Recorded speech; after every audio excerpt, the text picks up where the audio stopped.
안녕하십니까, 노선호입니다. 11월 21일 월요일입니다. 한 주일의 출발 월요일 썩 좋지 못한 모습으로 마감을 했습니다. 특히나 개인 투자자들이 많이 투자를 하고 있는 코스닥 쪽이 조금 더 좋지 못한 모습을 보여서 오늘도 투자자 여러분들이 좀 힘겹지 않았을까 그런 생각을 해봅니다. 그렇지만 다시 한번 힘내시기 바라겠고요. 이럴 때일수록 분석을 더 잘하고 그래서 대응을 더 잘해야 될 것입니다. 그렇기 때문에 오늘에 대해서 정리를 해보고 또 내일의 투자 전략을 세워보는 시간을 갖도록 하겠습니다. 먼저 지난 주말 미국 시장은 상승했다고 어제도 말씀을 드렸습니다. 긴축 우려가 지속됨에도 불구하고 보스턴 연은 총재의 매파적인 발언에도 불구하고 시장이 상승을 했었습니다. 그러면서 이제 오늘 국내 주식시장 아침에는 소폭 상승 출발했습니다. 코스피 같은 경우에 0.06% 정도 소폭 상승 출발을 했는데 그 시초가가 좀 고점이었습니다. 그래서 그 이유에 대해서 좀 자세하게 좀 살펴보자면은 주말 동안에 중국 쪽에서 코로나19 신규 확진자 수가 좀 상당히 급증했고 또 북경 지역에서 사망자까지 발생하면서 이런 부분들이 시장의 악재로서 작용을 하는 모습을 보였습니다. 그러면서 이제 위안화가 좀 약세를 보였고 그러다 보니까 달러 강세 그러면서 원달러 환율의 상승 이런 부분들이 복합적으로 작용을 하면서 시장이 오늘은 좀 힘겨웠던 그런 모습을 보였습니다. 그래서 이제 또 중국 정부의 코로나 확산과 관련되어서 어떻게 대응을 해야 될지 이 부분에 대해서 우리는 좀 지속적으로 또 체크를 해야 되지 않을까 이렇게 말씀을 드릴 수가 있겠습니다. 엎친 데 덮친 격으로요. 오늘 11월 1일부터 20일까지의 수출입 지표 발표가 나왔습니다. 그런데 이제 11월 1일부터 20일까지 수출액이 또 상당히 좀 부진하게 나오면서 시장에 역시 또 좋지 못한 모습으로 작용을 했습니다. 1일부터 20일까지 수출액이 331억 6천만 달러로 전년 동기 대비 무려 16.7%가 감소했습니다. 그리고 같은 기간 수입액은 375억 7,800만 달러로 전년 동기 대비 5.5% 정도 감소했습니다. 그래서 계속적으로 이렇게 수출도 감소하고 수입도 감소했지만 수출이 더 많이 감소를 하면서 또다시 적자를 기록할 걸로 전망이 되고 있고 이런 부분들이 조금 시장에 좋지 못한 모습으로 작용을 했습니다.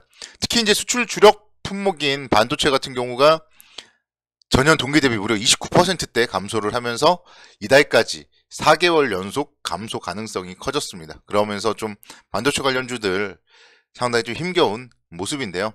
계속 말씀을 드리지만 항상 반도체 관련주들은 이렇게 안 좋을 때 매수를 하고 좋을 때 오히려 또 좋을 때 각종 증권사 리포트라던가 뉴스를 통해서 엄청 좋다고 나올 때 그때 차익 실현을 해야 된다. 아마도 여러분들이 작년도 그리고 올해도 그렇게 대응을 하셨다면은 더 좋았을 텐데 좋을 때 우리는 항상 삼성전자의 9만 원일 때 10만 전자를 생각하고 이러다 보니까 또다시 계속 같은 실수를 반복하는 것 같은데요.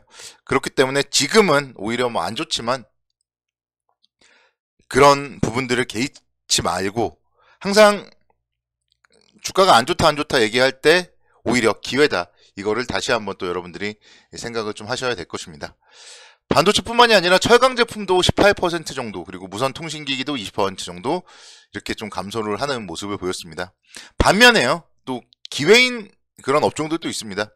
승용차 같은 경우는 28% 수출이 증가했고 석유 제품도 16% 수출이 증가했습니다. 그렇기 때문에 이렇게 수출이 증가하고 또 실적이 좋아지는 그런 업종도 분명히 있다는 점을 여러분들은 잘 생각해 보시고 그런 수출입 관련된 지표를 통해서 해안을 얻으셔서 투자에 참고를 하시기 바라겠습니다. 원달러 환율이 오늘 또 상승을 했어요.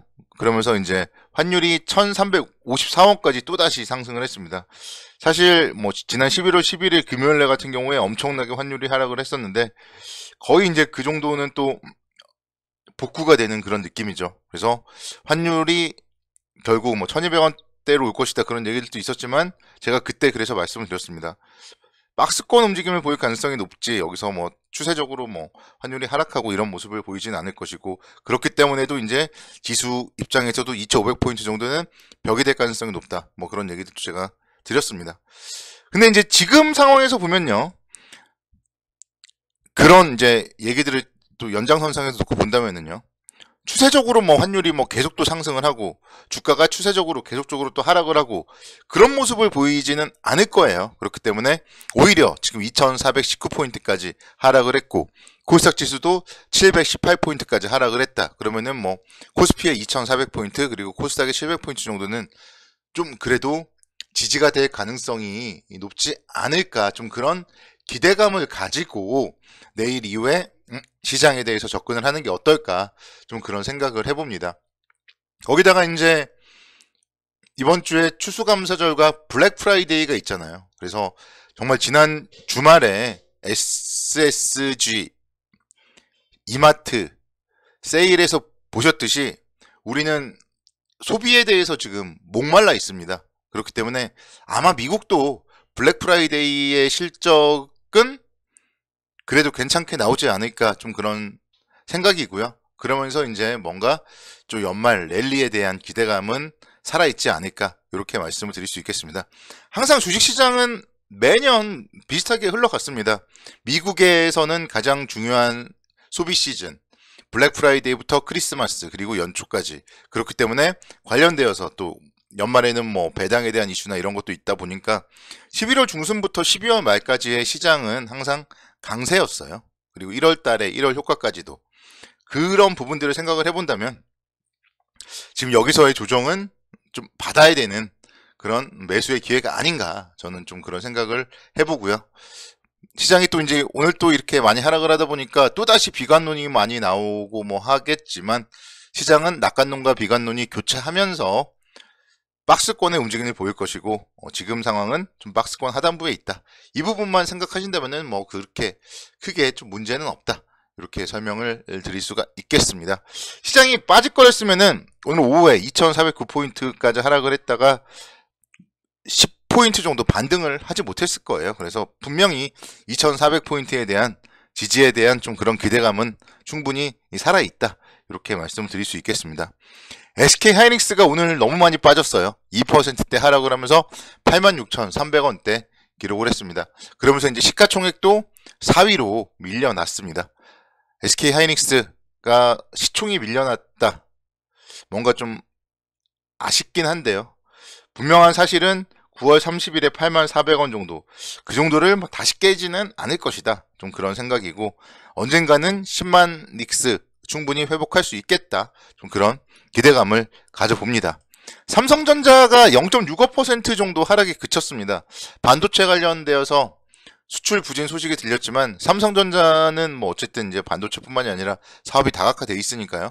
0.65% 정도 하락이 그쳤어요. 그래서 삼성전자가 지금 6만 3천원대까지 상승을 했고, 양호한 지금 눌림목의 조정을 겪고 있다. 이렇게 볼 수 있을 것입니다. 그래서 삼성전자가 이 눌림목을 잘 극복한다면은 이제는 또 6만원 선을 지지선으로 해서 충분히 추가적으로 뭐 한 6만 5천원, 7만원 요 정도까지는 반등 가능성이 높지 않을까, 좀 그런 또 기대감을 가져봅니다. 그래서 삼성전자가 대장으로 해서 좀 시장을 이끌 가능성이 높지 않을까, 좀 그런 생각. 그리고 뭐 반도체 항상 좋지 못할 때 투자해야 된다, 앞서서도 말씀드렸던 그런 얘기들을 다시 한번 생각해 본다면은 삼성전자 충분히 여러분들이 기다렸던 4만전자가 오지 않았잖아요. 그렇기 때문에 여기서 충분히 추가적으로 반등을 하면서 뭔가 뭐 8만원, 9만원까지는 모르겠지만 최소한도 6만 5천원, 7만원 정도까지는 반등 가능성이 높다. 이렇게 말씀을 드릴 수가 있겠습니다.